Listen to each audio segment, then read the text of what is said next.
اس کی جو اماؤنٹ ہے وہ بڑھا دیتے ہیں، اس کے ساتھ ساتھ پھر اس پر سود بڑھ جاتا ہے کہ میں نے بہت سارے لوگوں کے پیسے دینے ہیں سود کے، بہت سارے لوگوں کے پیسے دینے ہیں سود کے، انہوں نے میرا جینا حرام کر دیا ہے۔ صوبہ پنجاب سے ان کا تعلق۔ اچھا، یہ جو اپلیکیشنز ہوتی ہیں یہ آپ ایزیلی پلے اسٹور سے انسٹال کر لیتے ہیں، اور پھر جنہوں نے اپلیکیشن بنائی ہوتی ہے جب آپ انسٹال کرتے ہیں تو آپ کا جو ڈیٹا ہوتا ہے وہ یہ لوگ ہیک کر لیتے ہیں اور بعد میں آپ کو بلیک میل کرتے ہیں۔ کہ موبائل سے جب آپ کو کال کر کے بار بار کال کر ٹارچر کے کیا جا رہا ہے، ذہنی اذیت میں مبتلا ہو جاتے ہیں، اور آپ کہتے ہیں کہ صاحب اب میری بس ہو گئی۔ ان سب میں ریاست کہاں ہے؟ ہمارا عوام کا تحفظ تو ریاست کی ذمہ داری ہے نا۔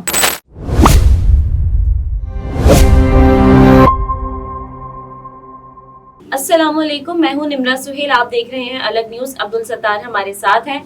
آن لائن قرضہ اپلیکیشنز کا دھندا موت کا پھندا۔ آن لائن ایپ کے ذریعے قرض لینا 2 بچوں کے بے روزگار باپ کی جان لے گیا۔ راولپنڈی کے 42 سالہ رہائشی محمد مسعود نے بچوں کی فیس اور گھریلو اخراجات کے لیے آن لائن اپلیکیشن سے 13,000 روپے کا قرض لیا، جسے سود سمیت واپس نہ کر سکنے پر انہوں نے پھر دوسری اپلیکیشن سے 22,000 روپے کا قرض لیا، جو کہ چند ہفتوں میں ہی سود کے اضافے کے ساتھ 7 لاکھ روپے بن گیا تھا۔ یہ جو قرضہ ایپس ہیں، ان کے قرضے کا طریقہ کار کیا ہوتا ہے؟ پہلے تو یہ آپ کو بہت ہی مائنیوٹ سا قرضہ دیتے ہیں، کوئی 1,000 کے قریب ہو گیا، کوئی 1,500 کے قریب ہو گیا، کوئی 2,000 کے قریب ہو گیا۔ پھر جیسے تیسے آپ ان کے ریگولر قرضہ لینے والے بن جاتے ہیں تو یہ اپنے جو قرض ہے اس کی جو اماؤنٹ ہے وہ بڑھا دیتے ہیں، اس کے ساتھ ساتھ پھر اس پر سود بڑھ جاتا ہے۔ اتنے وقت میں آپ نے قرضہ واپس کرنا ہے، اگر آپ واپس نہیں کریں گے تو فلاں فلاں فلاں ٹرمز اینڈ کنڈیشنز آپ پر لاگو ہوں گی، تو آپ کا جو قرضہ جو آپ نے لیا ہوا ہے وہ سود کے ساتھ بن کے اتنا بن جائے گا۔ تو یہ ہوتا ہے شروع میں، اگر آپ نے 1,000 لے لیا ہے قرضہ تو یہ 1,000 سے 10,000 12,000 تک پہنچ جاتا ہے اگر آپ مقررہ مدت میں قرضہ واپس نہ کریں۔ ان کی بیوی کا جو کہ بیوہ بن چکی ہیں، پیغام آیا ہے کہ میں نے، وہ کہتے تھے محمد مسعود صاحب، کہ میں نے بہت سارے لوگوں کے پیسے دینے ہیں سود کے، بہت سارے لوگوں کے پیسے دینے ہیں سود کے، انہوں نے میرا جینا حرام کر دیا ہے۔ صوبہ پنجاب سے ان کا تعلق، شہر ہے راولپنڈی، عمر 42 سال، اور محمد مسعود نے مبینہ طور پر خودکشی کر لی ہے۔ جو خودکشی کی باتیں چل رہی ہیں کہ ابھی تک جو تحقیقات تو نہیں ہو رہی، لیکن ہم تک جو پہلی سب سے خبر پہنچی اس کے مطابق محمد مسعود نے خودکشی کی قرضہ ایپ سے، جو لوگ ان کو بلیک میل کر رہے تھے۔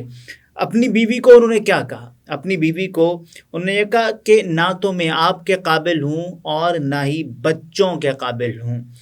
شوہر کی خودکشی کے بعد جو بیوی کا ویڈیو پیغام ہے وہ کہتی ہیں کہ جو گھر کے اخراجات تھے، گھریلو اخراجات کی ادائیگی کے لیے انہوں نے آن لائن ایپس سے قرضہ لیا۔ مسعود کی اہلیہ نے یہ بتایا کہ مسعود کی نوکری 6 ماہ پہلے ہی چلی گئی تھی اور وہ بے روزگار تھے، جس کی واپسی، پھر قرضہ لیا، واپسی کے لیے جو نمائندے تھے، جو قرضہ دینے والے جو نمائندگان تھے اور واپس جو قرضے کے لیے بولتے رہے، وہ انہیں بلیک میل کرتے رہے۔ انہوں نے کہا کہ ہم آپ کا جو ڈیٹا ہے وہ لیک کر سکتے۔ اچھا، یہ جو اپلیکیشنز ہوتی ہیں یہ آپ ایزیلی پلے اسٹور سے انسٹال کر لیتے ہیں، اور پھر جنہوں نے اپلیکیشن بنائی ہوتی ہے جب آپ انسٹال کرتے ہیں تو آپ کا جو ڈیٹا ہوتا ہے وہ یہ لوگ ہیک کر لیتے ہیں اور بعد میں آپ کو بلیک میل کرتے ہیں۔ وہ ایسے ہوتا ہے نا، جب آپ قرضہ فارم فل کر رہے ہوتے ہیں تو آپ اپنا جو ڈیٹا ہے وہ اس میں ڈیٹا بھی فل کر رہے ہوتے ہیں کہ یہ جگہ ہے، یہ رہائش ہے، یہاں میں رہتا ہوں، تو اس کے ساتھ ساتھ آپ کے جتنے بھی اٹیچڈ ڈاکیومنٹس ہوں گے وہ، اور اس کے ساتھ ساتھ آپ کی جو لوکیشن ہے وہ بھی قرضہ ایپ والوں ہی کے پاس ہوتی ہے، اور پھر وہ خود اپنے جو نمائندگان ہیں وہ بھیجتے ہیں اور آپ کو قرضوں کے لیے بولتے ہیں، آن لائن کال کے لیے کر کے آپ کو کہا جاتا ہے کہ قرضہ آپ نے واپس کرنا ہے۔ اچھا، تھانہ ریس کورس میں مقدمہ درج ہو گیا ہے۔ مسعود کے بھائی مزمل کی مدیت میں پیر والے دن ان کو اطلاع ملی کہ بے روزگاری سے تنگ آ کر انہوں نے 22,000 قرضہ لیا۔ اس کے بعد بیوہ مسعود یہ بتاتی ہیں کہ وہ کہتے تھے کہ میرے پاس اور کوئی آپشن نہیں ہے، مجھے معاف کر دینا. میرے پاس اور کوئی آپشن نہیں ہے. ایک آڈیو کلپ ہے جس کے مطابق وہ اپنی بیوی سے مخاطب ہو کر کہہ رہے ہیں کہ میں اس لیے آپ کو بول رہا تھا کہ گھر بھیج دیتے ہیں. میں آپ کو اس لیے بول رہا تھا کہ گھر بیچ دیتے ہیں. آپ نے بولا نہیں, گھر نہیں بیچنا, میرا موبائل بند رکھنا. 1 ماہ تک کم از کم 1 مہینہ. لیکن کیوں کہہ رہے ہیں؟ اس کی وجہ کیا ہے؟ کیونکہ موبائل سے جب آپ کو کال کر کے بار بار کال کر کے ذہنی اذیت میں مبتلا ہو جاتے ہیں اور آپ کہتے ہیں کہ صاحب اب میری بس ہو گئی ہے. اس کے بعد پھر آپ کے پاس اور کوئی آپشن نہیں ہوتا. ایک ذہنی کیفیت ہوتی ہے آپ کی, تو پھر آپ کو سب سے آسان ترین حل جو آپ سمجھتے ہیں نا, پھر آپ اس کو اٹیمپٹ کرنے جاتے ہیں, جو کہ بہت اذیت ناک ہوتا ہے.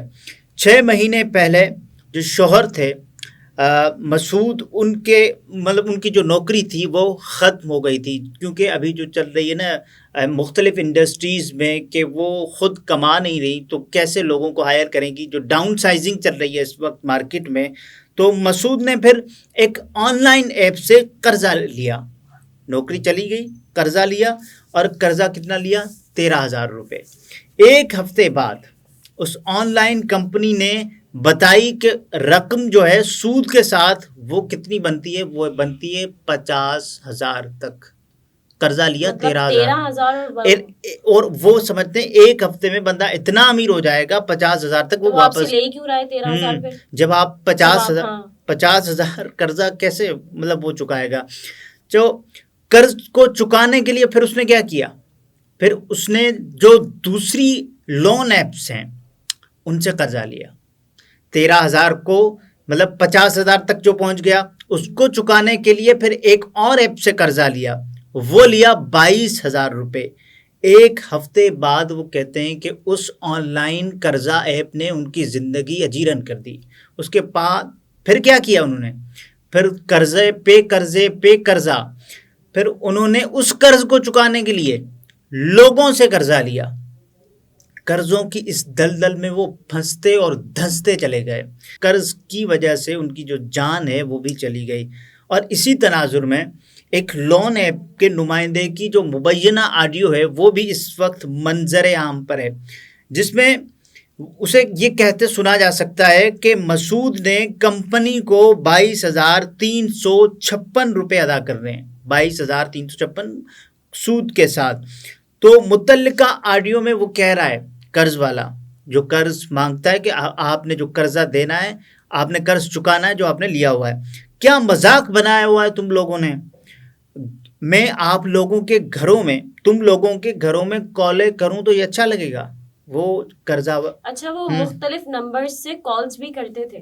ایسے ہی بالکل کرتے تھے. اور یہ بھی کہا جاتا تھا کہ ان کی اہلیہ نے بتایا مسعود کی کہ رات 12 بجے تک رقم واپس کر دو ورنہ ہم آپ کی ویڈیوز لیک کر دیں گے, جو بھی آپ کا ڈیٹا ہے وہ لیک کر دیں گے. جی, اور وہ کہتے ہیں کہ آپ جب ہمیں یہ ایکسیس دے رہے ہوتے ہیں نا تو آپ ہمیں اپنے کانٹیکٹس تک ایکسیس دیتے ہیں, ہم آپ کے تمام کانٹیکٹس پہ کال کریں گے.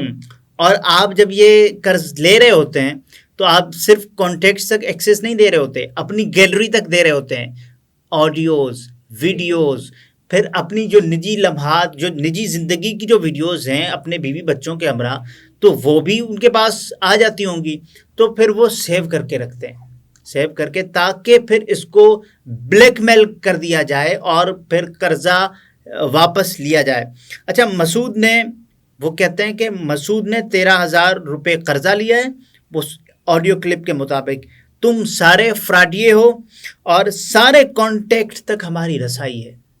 اس کے علاوہ وہ کہتے ہیں کہ گیلری تک ہماری رسائی ہے, ویڈیوز ہمارے پاس ہیں, اگر آپ لوگوں نے قرضہ واپس نہیں کیا تو ہم یہ سب لیک کر دیں گے. اس کے بعد وہ ایک ایسی ذہنی اذیت میں مبتلا ہو جاتے ہیں, تو پھر انہیں جو آسان ترین آپشن نظر آتا ہے نا, وہ اپنی اس دنیا سے جانے کا نظر آتا ہے, تو پھر وہ اس دنیا سے چلی جاتی ہے. ان سب میں ریاست کہاں ہے؟ ہمارا عوام کا تحفظ تو ریاست کی ذمہ داری ہے نا. روٹی, کپڑا, مکان, روزگار, یہ سب اس ریاست ہی کی ذمہ داری ہے جو ماں کہلاتی ہے. لیکن ریاست وسائل پیدا کرتی ہے, ریاست آپ کو ذرائع پیدا کر کے دیتی ہے کہ یہاں سے آپ نے جو ہے روزگار کرنا ہے. بہرحال کچھ لوگ ایسا ہوتے ہیں جو ریاست کے ہوتے ہوئے بھی جو اپنے جو کاروبار ہے ان کو چمکانے کے لیے مختلف ایپس بنا کر لوگوں کو پھنساتے چلے جاتے ہیں، اور پھر لوگ ان کی جو دلدل ہے اس میں دھنستے چلے جاتے ہیں، پھر ان کی جو جان ہے وہ بھی چلی جاتی ہے۔ اچھا، اب کیا ایف آئی اے اور جو سائبر کرائم ہے ان کی کیا ذمہ داری ہے؟ کیا ان کو یہ اس وقت نہیں ایکشن لینا چاہیے جب اس طرح کی جو اپلیکیشنز ہیں وہ اپنی ایڈورٹائزمنٹ کر رہی ہوتی ہیں؟ تو F I A cyber crime کو تو اسی وقت ایکشن لینا چاہیے اس طرح کی اپلیکیشنز کے خلاف۔ میرا یہ خیال ہے کہ ان اپلیکیشنز کو ایک مرحلے سے گزرنا چاہیے، ایک ایسے مرحلے سے گزرنا چاہیے، ان کی ایک اسکروٹنی ہونی چاہیے، ان کو ایک اسکین کیا جانا چاہیے، اور اس کے ساتھ ساتھ یہ جتنی بھی اپلیکیشن ہیں ان کا SECB securities and exchange commission of Pakistan سے ان کو ویریفائی کیا جانا چاہیے کہ آیا یہ ایپس واقعی قرضہ فراہم کرنے کے لیے ہیں یا پھر لوگوں کو بلیک میل کر کے اور زیادہ رقم بٹورنے کے لیے ہیں۔ ناظرین، گفتگو آپ نے ملاحظہ فرمائی، عبدالستار ہمارے ساتھ تھے، اجازت دیجیے، اللہ حافظ۔